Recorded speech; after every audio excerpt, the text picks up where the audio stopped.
CTV News with Stefanie Masotti.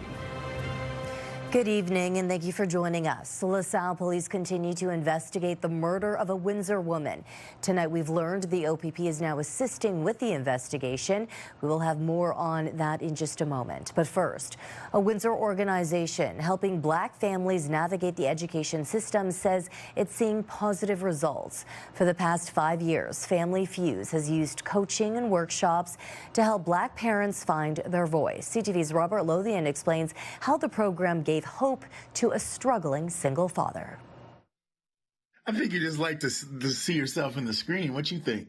I think Jules so play all day. As a single father, Windsor's Andrew Masonville says being a parent hasn't always been easy, navigating the health troubles of his son Julius, who has autism. Jules has been poked and prodded by every doctor and went through hell and back, and he is still laughing and standing. And so that's why I fight for him. Where those challenges became even more difficult was within the school system. Incidents with no explanations and individual plans for Julius that Masonville felt stopped his son from being a kid. When I tried to fight for him with the school, I wasn't getting anywhere. I was seen as an angry black man. Constant confusion finally met clarity when Masonville found Family Fuse, a Windsor-based organization helping black parents navigate the education system. I walked in there feeling like I was less than into the school meetings. But when I had Nicole with me from Family Fuse, I felt like I had the armor that most parents don't feel like they have in there. We've been the ones in the room where we feel isolated, alone, and not knowing what the policies are, not knowing who to turn to. And now we are those individuals who parents can turn to. This week, Family Fuse recognizing the provincial funding that's helped expand to reach families across the county in recent years. Since 2021, program manager Christy Nelson says they've supported 500 parents and guardians and 1,200 children. On top of workshops and education, she says they aim to help build a sense of community. Making sure that our youth are thriving just as well as anybody else, because we know when we thrive as a community, everybody thrives. We know when our youth thrive, our community thrives. In the final year of funding, Nelson says they're hopeful their contributions are noticed. I always say, the best case scenario is that we don't exist, but the simple fact that there are issues and barriers to success for our black families, we do exist. As for Masonville, he encourages parents and caretakers in need to take the same leap of faith that he did. I was knocked into a totally different life, and I had to juggle and figure out what to do next, and Family Fuse gave me that door. Robert Lothian, CTV News, Windsor. In other news, Windsor police are investigating a major drug bust that involved shots being fired.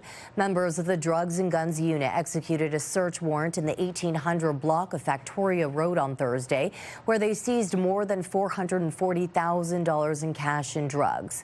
A prohibited knife and 3 replica firearms were also seized. A 42-year-old man was arrested in the 2500 block of Olette Avenue. The following morning, around 2:30, police received a report of gunshots and an attempted break-in at a home back on Factoria Road. Investigators say when officers arrived, suspects fled the scene, and when officers pursued, the suspects again fired shots.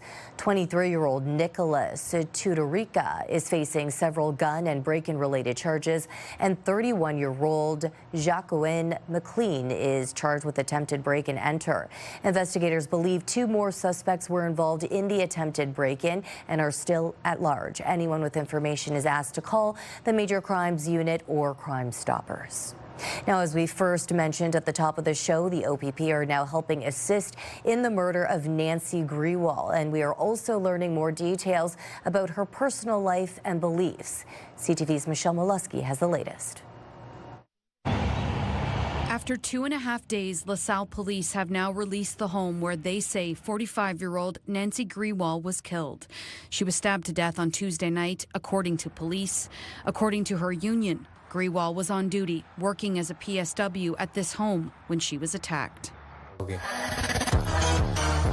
Grewal was active on social media, offering a glimpse into her personal life, her professional passion, and her beliefs. I'm a Canadian citizen, but I don't feel safe in this country right now. In one of her rare posts in English made last November, Grewal says she was the victim of violence for her beliefs against Khalistan. Members of Windsor's Sikh community tell CTV News it is a separatist movement in India seeking a new country for Sikhs in Punjab. In recent years, the movement has faced criticism over alleged links to incidents of violence and extremism. Grewal was vocal against both the movement and the violence, according to people who speak Punjabi. CTV News has now interpreted this social media post, in which two people claim responsibility for Grewal's murder. The World Wide Web has complicated a lot of things. Public safety analyst Chris Lewis says police will be forced to investigate all tips, no matter where they originate from. It would be a daunting task for a small force like LaSalle. And they probably don't have a strong cyber investigative team like the OPP would have or the RCMP would have to help them with some of that online stuff. LaSalle police are now confirming the OPP is assisting in their investigation, but they won't say in what capacity. They're also not saying if they have a suspect in the murder or if the post claiming responsibility is credible. We're not going to be sharing specific, potential motives, investigative avenues, tips, leads, those kinds of things. Our investigators are working hard to solve this case, and we hope to bring the offender to justice. Lewis cautions the community. Just because police aren't identifying a suspect doesn't mean they don't have one in their sights. There's just so many things to look at forensically, online stuff in this case, potentially international implications in this case. It's never easy. It's always quick and on TV, but that's not the reality of the real world. These are complex cases. Michelle Molaski, CTV News. Tensions around the long-running Titan Tool lockout may have boiled over this week, with police involved after an alleged altercation. According to the CEO of Titan Tool and Die, there was an altercation this week involving a Unifor protester and an employee of Futura Tool. This is the latest development in a heated lockout of employees that spanned for more than 200 days. The company says the incident happened Tuesday afternoon on Charles Street, but didn't specify who was assaulted. In a statement, Titan Tool says it continues to advocate for the safety of employees, union members, and the surrounding community. Windsor police confirm they're aware of the incident and say the matter is now under investigation. The alleged altercation comes as tensions remain high around the lockout, which began last August after contract talks broke down, leaving dozens of workers off the job and picketing through the winter. Unifor Local 195 President Emile Nabout says there was a brief altercation, but claims nobody was assaulted. He's questioning the timing of the company's decision to release this information.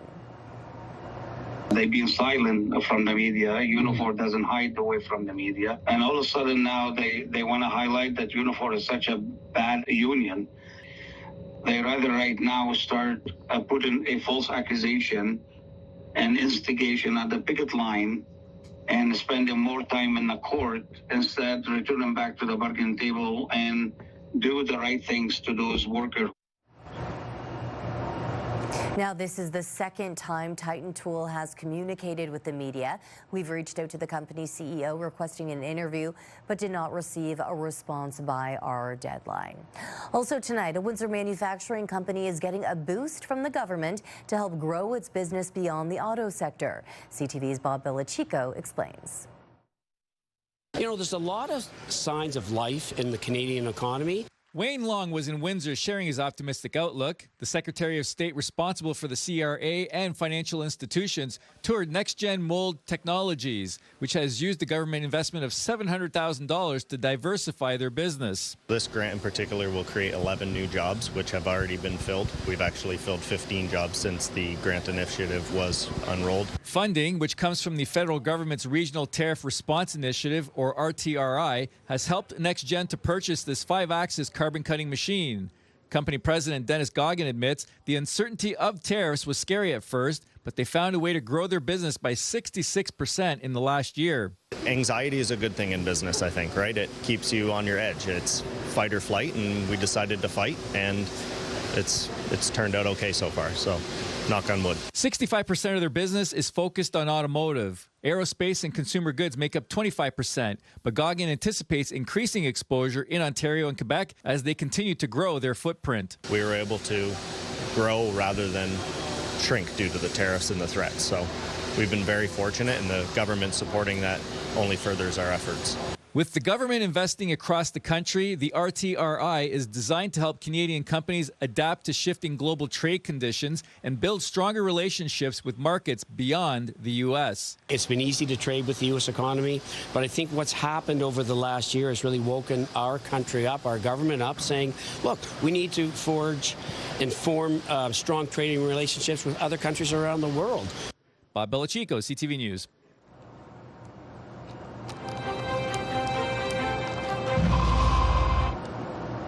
CTV meteorologist Gary Archibald has your full weather details coming up in 2 minutes' time.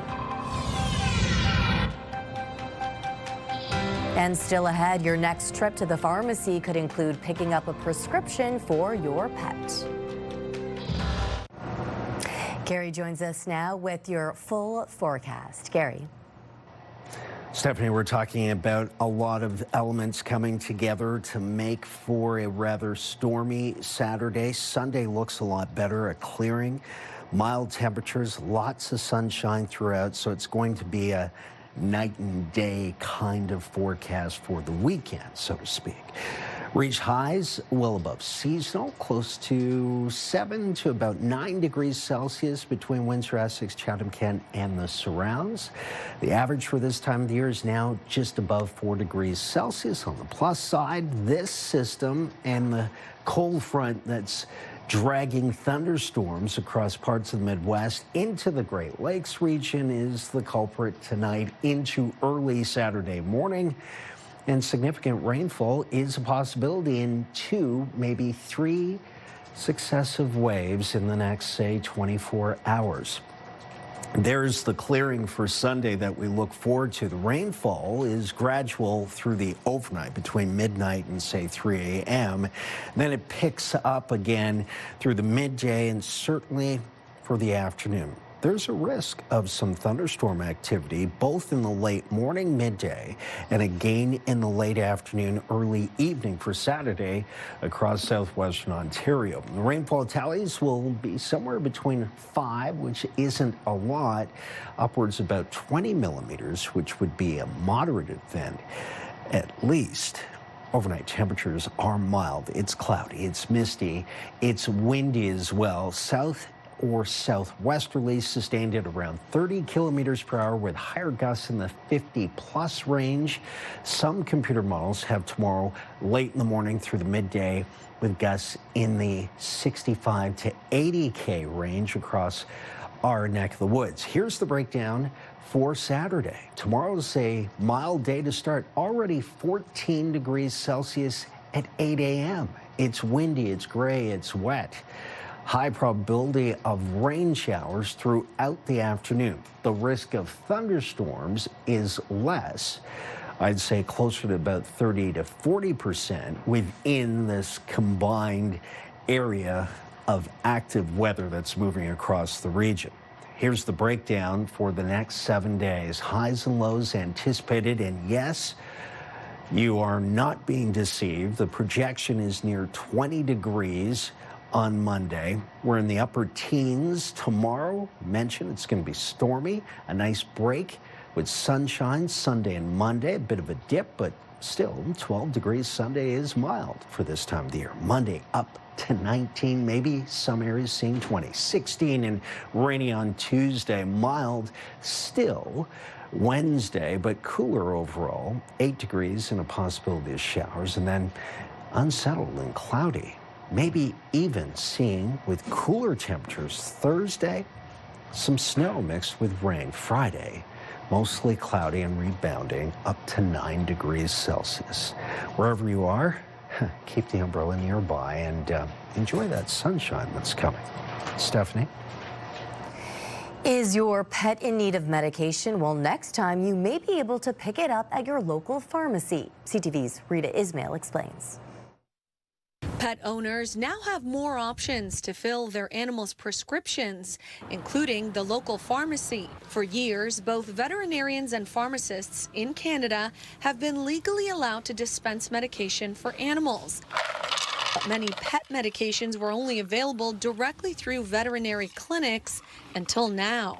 We can order from the same supplier as the vets now. It used to be exclusive to only vets, so now we are able to dispense the same medications. Marina Barsham, pharmacist and owner of Forest City Pharmacy, began filling pet prescriptions this past January.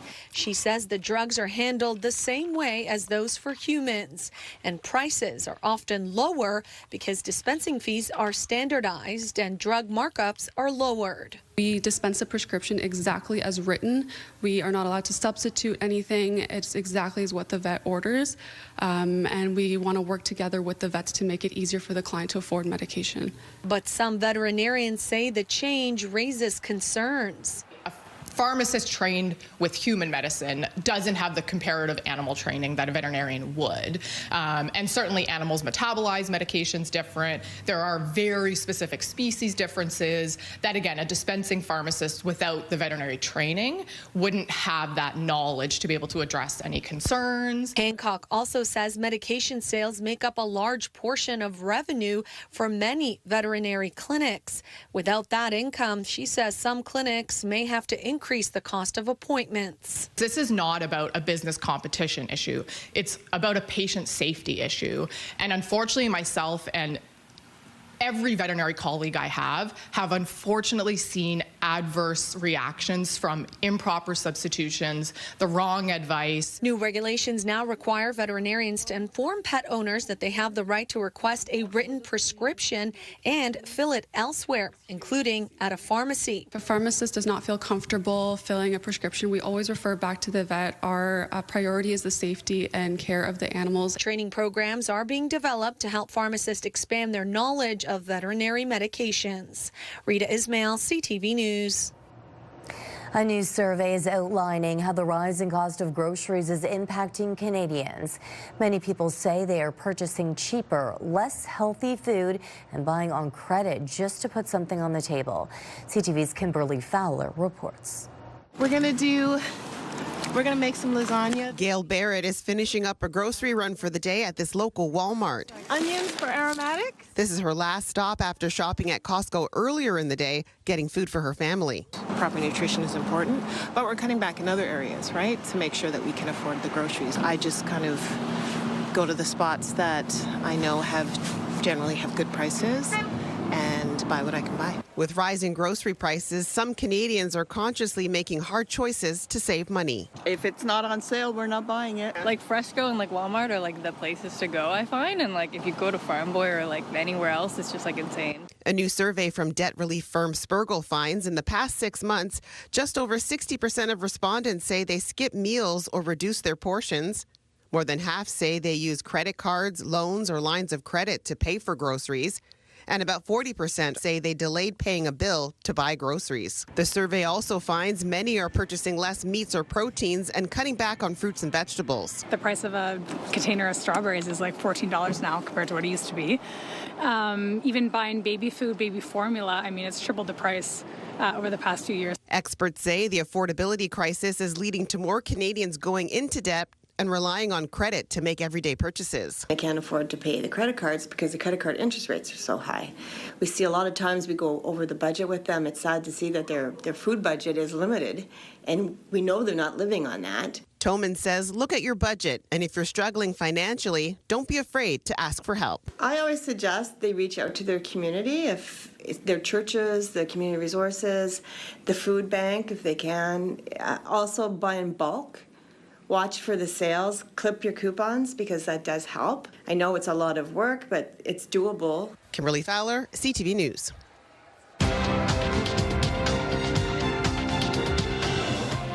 Canada's stock market fell more than 520 points today as the price of oil broke $90 a barrel. The TSX lost 526 points. In New York, the Dow dropped 453. The Nasdaq fell 361. The Canadian dollar is up 1/3 cent. On commodity markets, gold gained $80 an ounce and oil added almost $10 a barrel.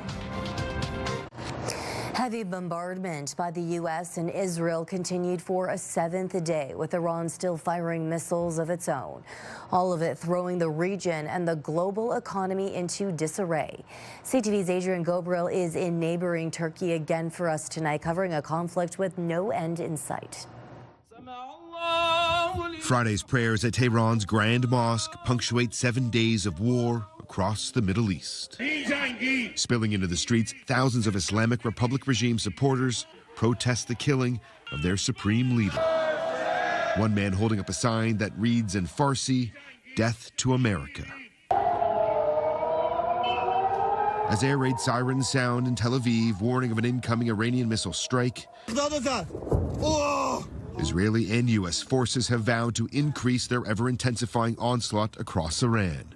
The IDF releasing this video, a barrage of bombs fired by roughly 50 Israeli fighter jets on the first day of this war. The target, an underground military bunker where Iran's supreme leader Ali Khamenei may have been killed. On the outskirts of Adana, Turkey, a group of elders hold court at this table.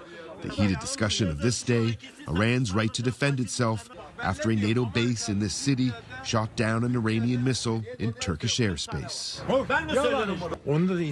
Hassan Berdogan questions, why are we spending money on war instead of helping people? Abdul Rahman chimes in saying he believes Iran has the right to hit any country that has a U.S. base.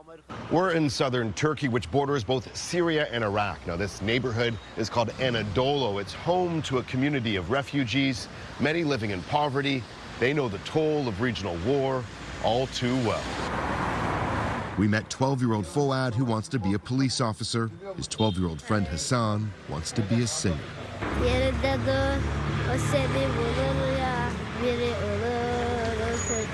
Each of their families fled war in Syria. They tell us that it feels like danger has followed them since the day they were born. We are worried because it feels like everyone is dying, says young Fouad. Do you have any hope to go back to Syria?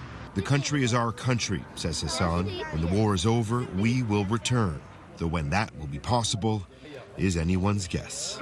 Are you worried for future generations in this region?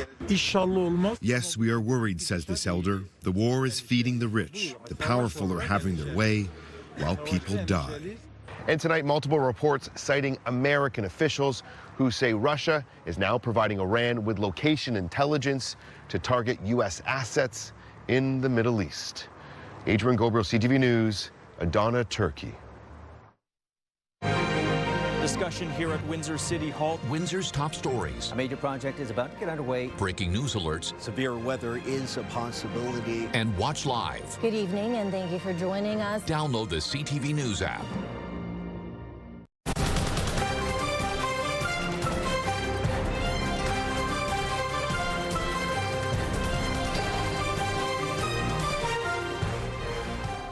Gary is back with his exclusive 7-day forecast. The next 7 days are really interesting in terms of the temperature trend across the scale of temperatures that we would expect at this time of the year. We'll see lows in the minuses, and we'll see highs near 20 degrees. Really interesting to see this kind of volatility in the atmosphere.